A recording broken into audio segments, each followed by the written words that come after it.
अवकाळी पावसामुळे शेतकऱ्यांची चिंता वाढली आहे। सलग आठवडाभर सुरू असलेल्या पावसामुळे शाहूवाडी तालुक्यातील सोंडोली, काळेवाडी, खेडे, शिराळे, शित्तूर, वारुण या भागातील शेतकऱ्यांवर मोठं संकट कोसळलंय। मका व भुईमूग यासारख्या पिकांचं मोठ्या प्रमाणावर नुकसान झालं असून 4 महिन्यांची मेहनत अक्षरशः पाण्यात गेली आहे। शेतकऱ्यांच्या हातातोंडाशी आलेला घास हिरावला आहे।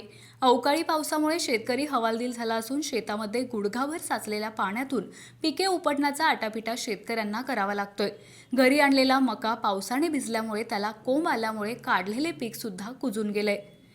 शाहूवाडी तालुक्यात मागील काही दिवसांपासून अवकाळी पावसाने जोरदार हजेरी लावली आहे। हा पाऊस चिरवणीचा झाला असल्यानं शेतात पाणी साचून राहिलं आहे। शेतकऱ्यांनी अजून शेतात मशागती न करता शेती नांगरट करून ठेवली आहे। पाऊस उघडण्याचंच नाव घेत नसल्यानं शेतकरी हवालदिल झालाय।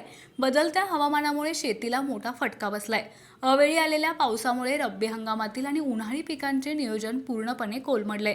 वारणाकाठच्या सर्वच भागात झालेल्या जोरदार पावसामुळे नांगरणी, मशागत आणि पेरण्या खोळंबल्यात। काही ठिकाणी पावसामुळे उभ्या पिकांचंही मोठं नुकसान झालंय। शेतातील भुईमूग कुजलेला पाहून डोळ्यात अश्रू अनावर होतात, असं उद्विग्न भावनेनं सांगताना सोंडोली गावचे शेतकरी भीमराव रामचंद्र पाटील यांनी शासनाच्या दुर्लक्षावर नाराजी व्यक्त केली।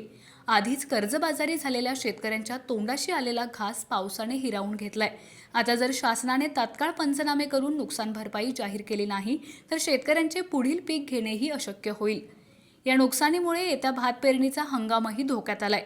शेतजमीन तयार होण्यासाठी 15 दिवस उघडीप आवश्यक आहे, पण मान्सून सुरू होण्याच्या उंबरठ्यावर उघडीप न मिळाल्यास शेतकरी पुढील हंगामासाठीही उभा राहू शकणार नाही।